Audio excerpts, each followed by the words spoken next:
Saudara, senang kita kembali mengikuti Abam. Ini episode 884. Mari Pak Gren, kita mulai. Ya. Dari seorang perempuan berusia 42 tahun, single, domisili di Tangerang.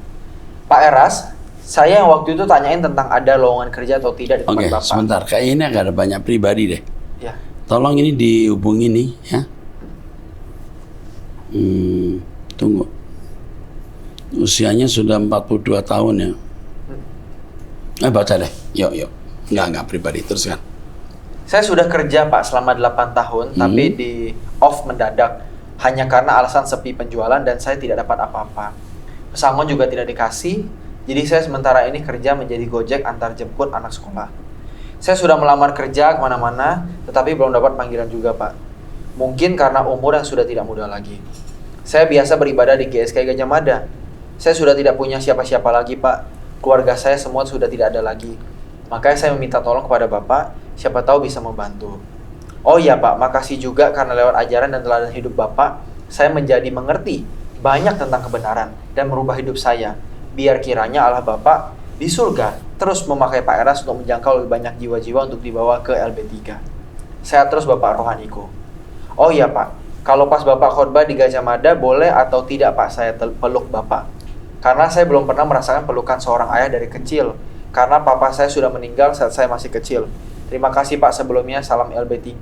God bless you untuk tim Bapak dan tim Abang. Oke. Usia 42 tahun, wanita ya. Ya. Ini tidak punya siapa-siapa. Yang ini mesti dicatat nih. Semua jemaat yang dalam kondisi begini harus kita catat. Nanti hari tuanya kita perhatikan. Misalnya kita bawa ke panti jompo atau kita rawat. Karena kita sudah selalu merawat orang-orang tua yang nggak punya keluarga, ya. Diminta dipeluk, boleh lah ya. boleh kawan, ya kan. Nanti kalau ketemu Gajah Mada, Pak, saya yang 42 tahun mau dipeluk Bapak, dengan senang hati saya peluk, ya. Kan gratis juga, ya. Oke, Tuhan berkati. Oke. Yuk tenang, yuk keluarga kami. Saya udah minta dicatat nama-nama. Semua anggota Rehobot yang tidak punya keluarga harus kami perhatikan sampai hari tuanya. Kita sudah perhatikan kok yang begini. Oke, teruskan. Baik, selanjutnya seorang pria duda cerai di Bandung. Pak, apakah Melkisedek di dalam Alkitab itu adalah Tuhan Yesus? Bukan. Bukan Tuhan Yesus. Melkisedek ini bisa seorang imam yang kemungkinan tidak berayah, tidak beribu. Itu salah satu dari Beni Elohim. Yang di Ayub 1 ayat 6 itu. Yang diutus Tuhan untuk hadir di tengah-tengah manusia. Bukan tidak mungkin. Ini rahasia-rahasia itu yang bisa terjadi dan saya tidak punya jawaban lain kecuali ini. Oke, teruskan. Baik. Selanjutnya seorang perempuan 47 tahun menikah di Jakarta. Shalom Pak Eras, saya mau bertanya. Ada orang tidak suka sama seseorang, tapi orang itu menghasut orang lain supaya juga tidak suka sama orang itu. Apakah boleh seperti itu? Apalagi orang itu pelayanan di gereja. Ya nggak boleh lah. Seperti itu kan nggak boleh. Di media sosial sekarang udah banyak begitu.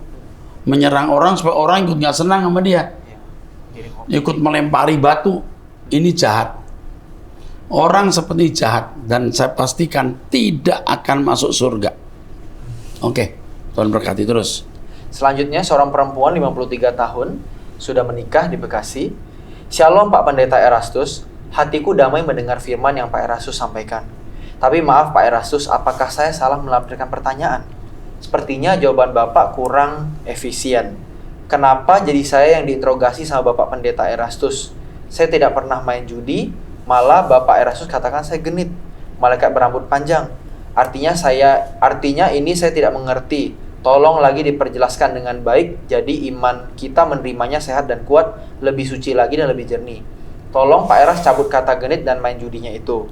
Saya telah mendengar jawaban di episode 874. Tidak menguatkan iman padahal belum tahu bagaimana sebenarnya manusianya.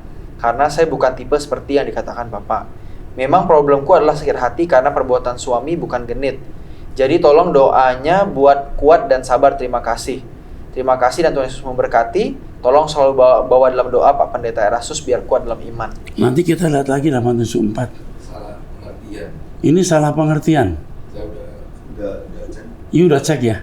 Tidak mungkin saya mengatakan orang genit. Bapak memberikan Misalnya. Oh, saya memberikan misalnya gitu ya. Tapi ini ada staf kami di sini ya. Sudah dicek ya. Ternyata 8/4 itu saya memberikan misalnya, contoh gitu. Tapi tidak menunjukkan kepada kekasih kita ini, teman kita ini, saudara ini ya. Berapa umurnya? 53 tahun. Enggak lah Bu, nggak mungkin lah untuk orang sekaliber saya mengatakan orang main judi, padahal dia belum tentu main judi atau tidak main judi apalagi. Apa ya isinya apa ya waktu itu? Coba dicek lagi. Tapi namun demikian saya minta maaf kalau itu melukai ibu atau tidak menjadi berkat. Tapi percayalah saya tidak akan mengatai orang main judi kalau dia tidak main judi, apalagi genit. Ibu sudah usia 54 tahun, saya kira sulit saya katakan genit. Genit kepada siapa gitu. Kalau usia 20 tahun genit masih bisa lah ya. Nggak masuk akal lah saya mengatai ibu usia 54 tahun genit, itu sudah tidak mungkin. Tapi itu saya minta maaf, staf kami sudah melihat ya. Saya malah tidak tahu. Ini perlu Bapak Ibu ketahui, Abam ini punya tim untuk membaca, tim untuk menyeleksi, begitu ya. Tapi biasanya setiap kalimat yang diberikan tidak dirubah. Sebisa-bisanya murni, mentah, saya baca tidak dikurangi. Seperti itu apa yang dikatakan ibu ini. Iya. Saya juga belum baca ini. Ini kebetulan Pak Michael sebagai pimpinan di sini sudah membaca, lalu mencoba melihat di episode berapa tadi? 874 ternyata tidak bermaksud mengatai ibu genit atau main judi. Itu apa ya maksudnya? Misalkan gitu. Ya oke, tapi kita minta maaf saja kalau itu melukai ya, Tuhan berkati. Terima kasih untuk koreksinya. Terus. Selanjutnya, seorang perempuan 36 tahun menikah di Bogor. Saya sudah tidak perawan sebelum menikah, dan saya menikah dengan duda cerai hidup. Apakah saya ini saat ini sedang hidup dalam perzinahan? Dan sepertinya suami saya belum selesai dengan masa lalunya secara perasaan. Saat ini saya punya suami dengan 1 orang anak laki-laki. Dan dengan pernikahan sebelumnya punya 1 anak perempuan dan 1 anak laki-laki. Tapi sepertinya prioritas utamanya adalah dengan anak-anaknya dari pernikahan sebelumnya. Terima kasih, Tuhan Yesus memberkati. Ya, ini menjadi masalah kalau orang menikah masing-masing bawa anak. Tapi kalau kita besar jiwa, jangan persoalkan. Kalau dia lebih memperhatikan anaknya, hasil hubungan dengan istrinya masa lalu ya. Betul ya? Ya, betul. Jangan kamu pikirkan, jangan kamu responi, jangan kamu tanggapi. Kamu juga ikut menyayangi anaknya dengan segenap hati, sama dengan kamu menyayangi anak kandungmu. Lakukan itu. Itu powerful. Kau bisa merubah suamimu, ya. Lakukan itu. Ingat ini. Jangan sakit hati, malah kamu tambahkan kasihmu kepada anak kandungnya dia. Ya, sama seperti anak kandungmu sendiri. Ya. Oke, teruskan. Selanjutnya, seorang pria 60 tahun menikah di Solo. Maaf, tim Abam, ada kasus keluarga di mana suami istri yang bermasalah sampai si istri ke pengadilan dan menuntut cerai suaminya. Padahal suaminya tahu firman dan dia sudah minta maaf serta mau berubah. Tetapi istri tetap bersikukuh cerai. Nasihat dan solusi apa yang harus kita berikan? Terima kasih. Nah, kita harus tanya, kenapa sampai bersikukuh? Suami udah minta maaf. Berapa kali dia minta maaf? Ini salah, minta maaf. Besok minta maaf lagi, tapi salah lagi. Istri bisa trauma. Dan istri bisa menyimpulkan tidak bisa hidup dengan pria seperti ini. Nah ini mungkin ya, mungkin begitu, mungkin juga tidak. Lalu apa yang harus dilakukan? Nasihat dan solusi apa? Ya tentu bahwa wanita ini kepada seorang yang dia hormati untuk mendengar nasihat supaya jangan cerai. Sebab kalau misalnya ada wanita yang belum matang juga ya, kalau suaminya melakukan kesalahan, itu dia tidak bisa mengampuni. Baginya sudah tamat. Kalau wanita ini murah hati, dewasa, ya udah mengampuni, memaafkan dan melupakan. Jadi ini bagaimana? Ya harus dilayani secara pribadi istri ini. Dan harus lihat kasusnya secara lengkap. KDRT, selingkuh, atau apa? Ada keterlibatan dengan keluarga besar, dia menghina orang tuanya, Betul nggak? Betul. Banyak hal yang bisa terjadi. Tapi kalau Anda, siapa ini Bapak ini, orang tua atau tetangga atau siapa, dipanggil Tuhan untuk menolong keluarga ini ya, you datang. Kasih tahu suaminya untuk minta maaf, setelah itu bertobat. Oke? Pasti kalau hidup suci, Tuhan tolong. Ya. Lawan persoalanmu dengan hidup suci. Oke, teruskan. Baik. Seorang perempuan 39 tahun menikah di Manado. Pada tanggal 29, 30, dan 31 Desember 2023, saya tertipu online karena setelah sadar saya masih cinta uang. Dan yang menyakitkan, suami pernah bertanya soal keperluan rumah tangga, dihabiskan untuk belanja apa saja, dan saya langsung sakit hati. Saya langsung ikut investasi online karena saya pikir akan saya ganti uangnya. Saat itu saya masih penuh kesombongan. Tapi saya malah kena PHK tahun lalu dan harus stay di rumah untuk jaga anak. Saya jadi tambah stres karena setiap suami pulang selalu dalam keadaan mabuk. Saya selalu mimpi dia dengan perempuan lain, yaitu perempuan yang dia senangi dan memang ada di kantornya, tetapi istri orang. Dia marah, katanya pikiran saya jahat. Tapi saya juga berdoa semoga bukan dia. Tapi Tuhan bilang bukan perempuannya yang salah, melainkan suami kamu yang terpesona karena dia baik. Selalu ajak dan bayarin makan siang saat kerja. Saya jadi sangat dilema memasuki awal tahun penuh dengan ketakutan sampai 4 hari ini, Pak. Saya sampai ingin berpisah saja karena suami saya lebih suka di luar rumah, enjoy dengan teman-teman daripada sama saya dan anak. Kami tinggal serumah dengan mertua.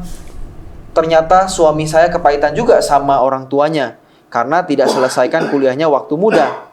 Makanya dia sangat tidak hormat. Kalau ada salah sedikit langsung marah-marah. Saya sudah pusing dan mumet banget dengan keadaan ini. Tolong Pak, apa yang harus saya perbuat? Terima kasih. Tidak semua persoalan itu bisa diselesaikan dengan cepat. Seperti masalah ini, perlu waktu panjang. Perlu namanya endurance. Bertekun, bertahan. Yang kamu lakukan doa pagi bersama saya. Doa puasa nanti pada waktu doa puasa. Dengarkan khotbah yang saya sampaikan. Kamu punya karakter juga harus dirubah dulu deh. Ya. Itu dulu yang kamu harus lakukan. Lalu kita melihat bagaimana campur tangan Tuhan dalam hidupmu setelah ini. Oke? Oke, cukup saya kira itu jawabannya. Ya, jangan kamu tidak bertumbuh karena waktu ditanya suami, untuk apa? Dia sakit hati kan? Iya. Mestinya kamu gak sakit hati. Kalau kamu sakit hati itu ada yang gak beres dalam hidupmu. Untuk apa uang itu? Untuk begini, cukup. Kalau kamu sampai sakit hati, kamu gak dewasa. Jangan-jangan juga ada yang kamu gunakan, yang kamu tidak ingin suamimu tahu. Dan itu tidak baik. Soal uang harus terbuka terhadap suami. Ngerti enggak? Kamunya harus berubah dulu. Saya kira karakter kamu juga masih buruk. Jadi harus sempurna dulu. Saya bimbing kamu, nak. Kamu harus menjadi sempurna dan Tuhan pasti membela. Oke, teruskan. Selanjutnya, seorang perempuan 33 tahun menikah di Pangkal Pinang. Saya sudah menikah 12 tahun dan sudah 3 kali keguguran. Terakhir bulan Desember saya dioperasi karena ada adenomiosis. Adenomiosis adalah masalah kesehatan pada sistem reproduksi manusia yang menyebabkan rahim menebal dan membesar. Di rahim sekarang saya ini sedang mengikuti, untuk penyakit rahim ini saya sedang mengikuti program dokter. Bulan ini disuntik hormon agar adenomnya tidak tumbuh. Tapi setelah dokter itu menyarankan dalam periode 6 bulan, harus bayi tabung karena adenom itu akan tumbuh lagi. Saya bingung Pak, apakah saya mau coba program hamil alami tanpa bayi tabung? Karena dana untuk bayi tabung lumayan besar. Dan apakah bayi tabung itu bertentangan dengan kehendak Allah? Saya bergumul, yang mana kehendak Tuhan yang harus saya ambil. Terima kasih Pak, mohon firman-Nya untuk menguatkan pilihan apa yang saya harus ambil sesuai dengan kehendak Tuhan. Pada dasarnya bayi tabung itu atau fertilisasi in vitro bukan dosa. Tetapi motifnya yang harus kita perhatikan.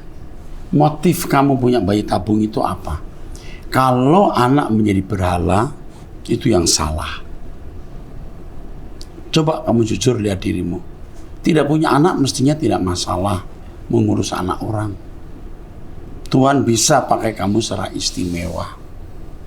Lalu apakah pakai bayi tabung atau tidak? Kalau pakai bayi tabung biaya besar, harus ditanyakan ke Tuhan. Tuhan yang akan pasti menjawab.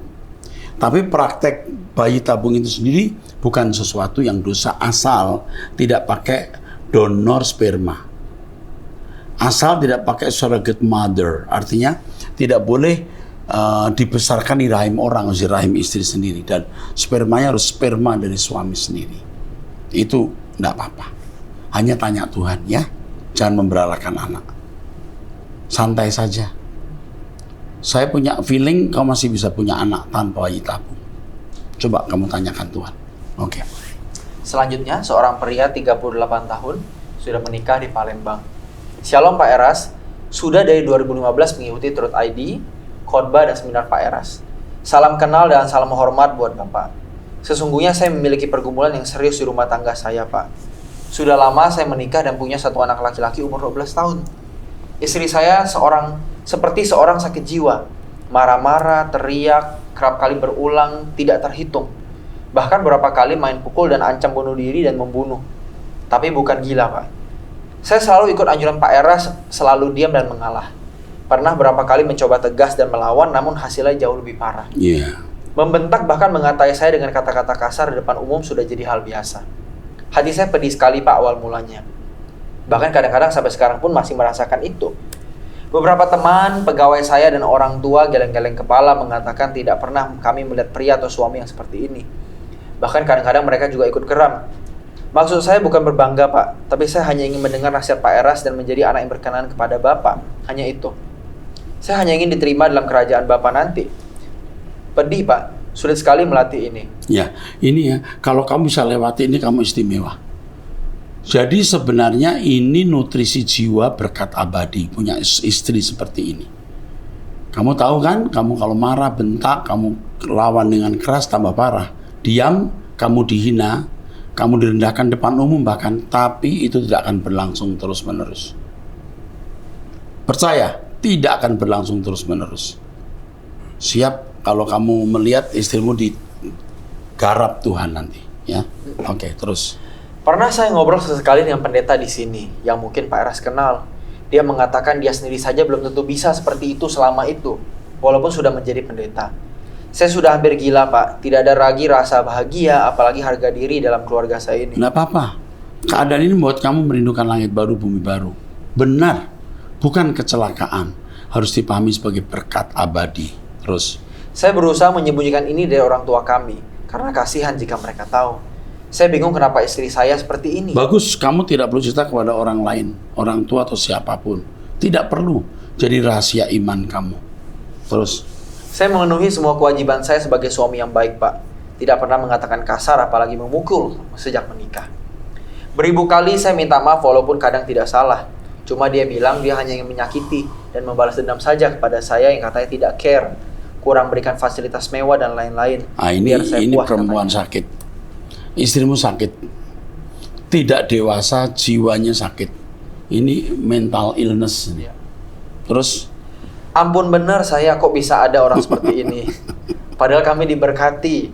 Saya memiliki toko yang cukup ramai dan secara ekonomi tidak begitu sulit. Ya, tapi kalau orang memang dasar nggak puas, dia mau pakai arloji harga 2 miliar juga nggak puas. Terus? Saya tentu juga memiliki banyak kekurangan. Apakah karena kekurangan ini menjadikan istri saya seperti itu? Saya harus bagaimana, Pak? Tapi dari yang saya baca dan pelajari, luka batin sejak kecil dari orang tuanya yang sangat kasar mungkin menjadi penyebab utamanya. Istri menjadi seperti haus harga diri, ujian, harta, dan lain-lain. Ya, tadi waktu membaca saya sudah langsung kepikir, pasti backgroundnya buruk. Backgroundnya yang buruk ini. Oke, terus? Saya sering merasa gagal sebagai seorang suami untuk membuat istri menjadi baik, apalagi seorang Kristen yang baik. Semua pekerjaan di rumah seperti bangun fajar, beres-beres, cuci, dan lain-lain, semua saya yang kerjakan. Waduh. Dia malah main HP dan bisa berjam-jam. Pernah saya ngomong tetapi malah marah dan mengancam lagi. Saya pernah ajak ke seminar psikologi namun hasilnya juga nihil. Keadaan ini benar-benar sulit, Pak. Saya tidak bisa mengaturnya. Saya kerja keras dari fajar di toko yang sangat ramai sampai malam jam 8 setiap hari tiada henti, Pak. Sampai badan rasanya sakit semua. Kalau malam saya tidak pernah tidur duluan karena takutnya nanti dia marah. Aduh. Bertahun-tahun tidak pernah tidur lebih dari 5 jam. Saya hanya kasihan dengan anak. Kalau saya sendiri biarlah, Pak, sudah terlanjur.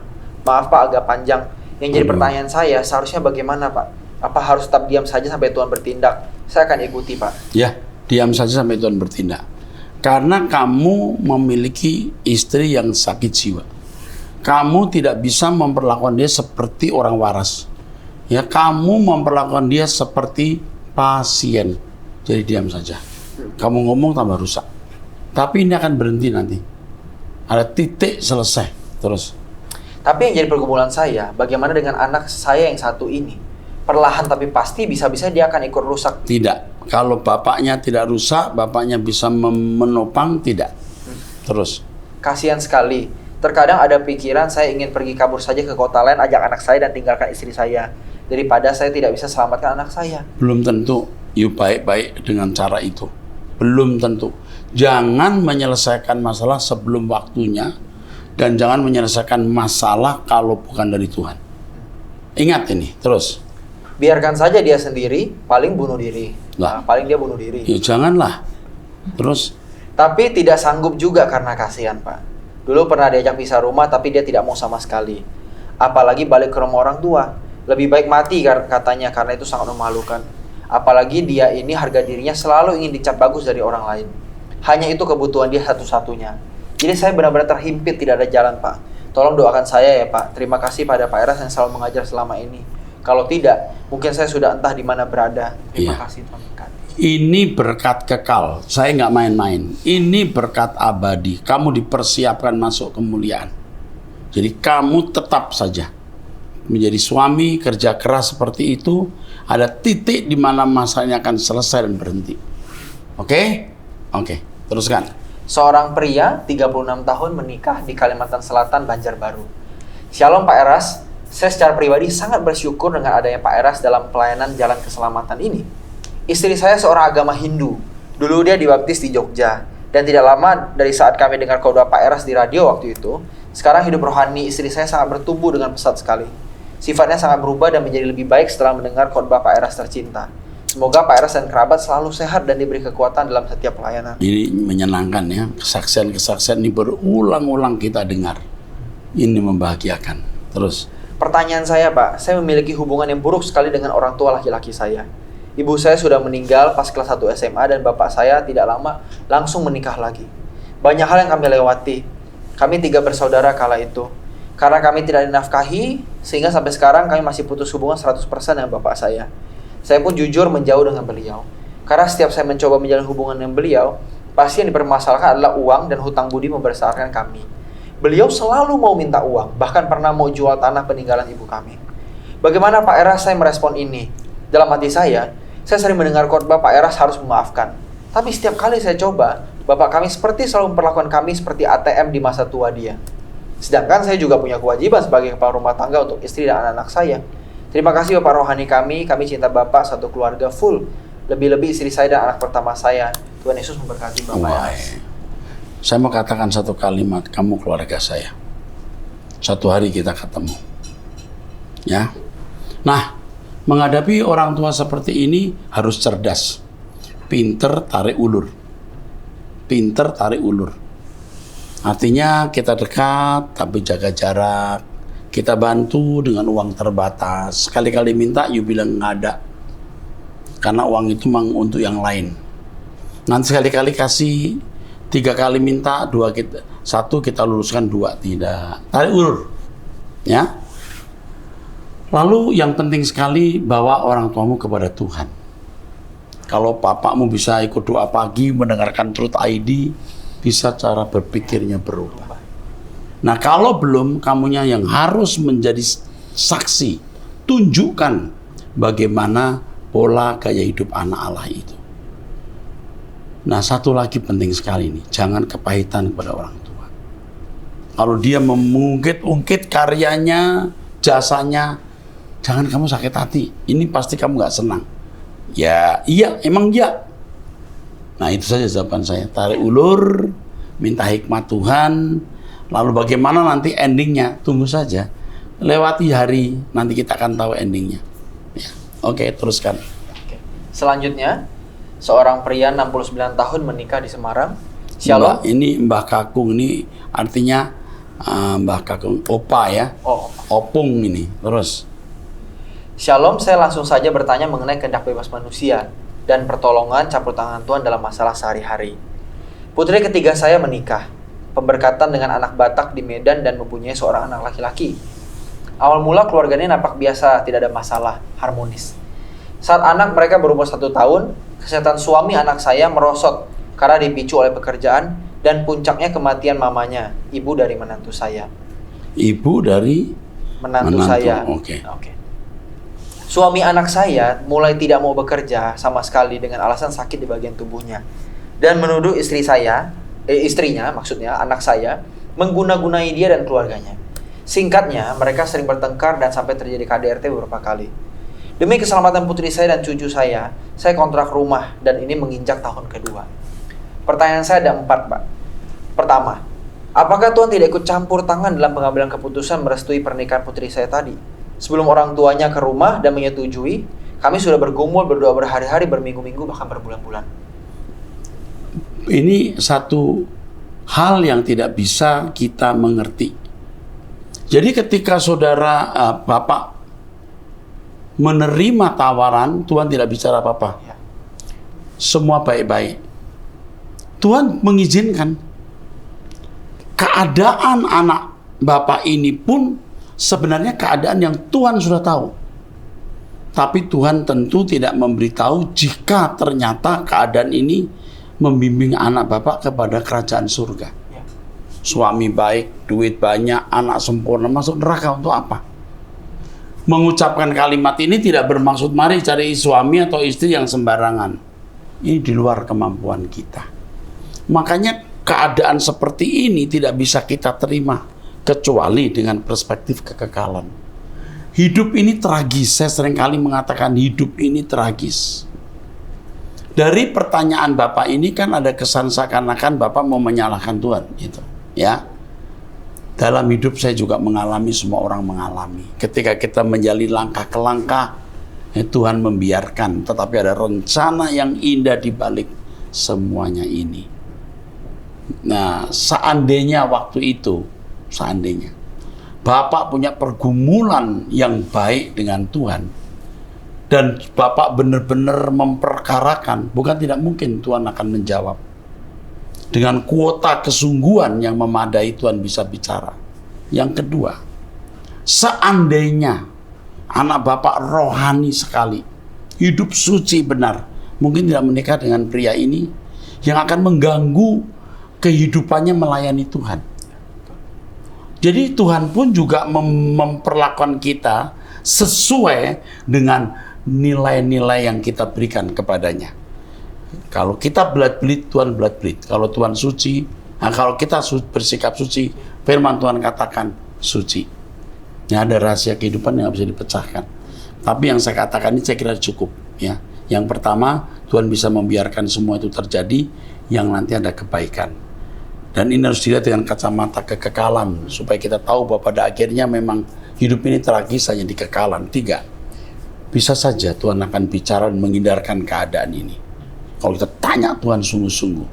Tapi untuk apa Tuhan memberitahu? Kalau akhirnya kita juga cuma mau nyaman-nyaman di dunia. Kalau seandainya anak Bapak itu benar-benar mencintai Tuhan, hidup untuk pelayanan Tuhan, akan dikasih tahu, jangan menikah dengan pria ini. Kamu akan berhenti melayani nanti. Tapi diberitahu, tapi Tuhan juga nggak melayani untuk apa? Oke? Mantap, jelas nggak ya? Rumit juga ya. Tapi jelas nggak Pak? Kompleks, jelas Pak. Perlu mau nambahin nggak? Cukup dari saya Pak. Cukup ya, oke. Ayo, pertanyaan. Jawab. Iya, ada misteri.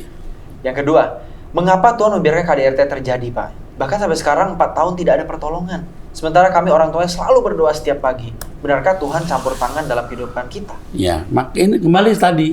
Tuhan mengizinkan kejadian itu demi kebaikan kita. Harus dilihat dari perspektif kekekalan. Jadi kalau kita cuma ingin punya anak, cucu baik-baik, semua baik-baik, lalu masuk neraka untuk apa? Jadi kita harus melihat ini dari perspektif kekekalan. Ya, oke, teruskan. Apakah kami harus lebih introspeksi iman dan kehidupan kami yang selama ini dianggap oleh tetangga kanan kiri dan teman-teman sepekerjaan juga gereja taat dan pantas untuk dicontoh? Introspeksi maksud kami, benarkah cara kami beriman atau hanya sebagai rutinitas saja? Ya, justru karena kita ini jadi orang baik-baik, kita juga pengen, kita punya harga diri, jadi kesombongan gitu ya. Bisa tanpa kita sadar itu kesombongan sebenarnya. Kita menikmati ya Aku ini pria Kristen yang baik, anakku sukses, keluarganya bahagia. Ini jebakan yang banyak dialami oleh orang Kristen. Jadi sekarang ini keadaan ini mesti memaksa Bapak harus moving to the next level, naik ke level yang lebih tinggi. Kalau ikut suara kebenaran terus baru bisa menjawab. Oke, terus. Terakhir Pak, apakah ini kutuk karena dosa kami atau orang tua kami? Mohon pencerahan. Kalau di dalam Tuhan Yesus nggak ada kutuk, karena kutuk semua sudah dipikul di kayu salib. Ya, nggak ada kutuk. Tapi ini pendidikan dari Tuhan. Oke, yang terakhir sekali lagi. Seorang pria usia 11 tahun, pelajar di Surabaya. Anak Surabaya. kecil remaja ya. Mengapa saya merasakan hal yang saya tidak suka, gemetaran dan lain-lain? Terima kasih Tuhan memberkati. Ini pertanyaan pertama saya, Opa, maafkan kalau ada yang salah. Oh sayang, ini mengapa saya merasakan hal yang saya tidak suka, Seperti gemetaran dan lain-lain. Ini kejiwaan loh, kejiwaan. Ini anak harus diperhatikan oleh orang tuanya. Tolong kamu hubungi Bu Es, supaya orang tuanya melayani anak ini. Dibawa ke psikolog atau mungkin teroid atau apa gitu ya. Oke nak, kamu tanya Opa Eras jawabnya begini nak. Mamamu harus memperhatikan kamu. Apakah ini unsur psikologi atau unsur fisik yang menyangkut psikologi.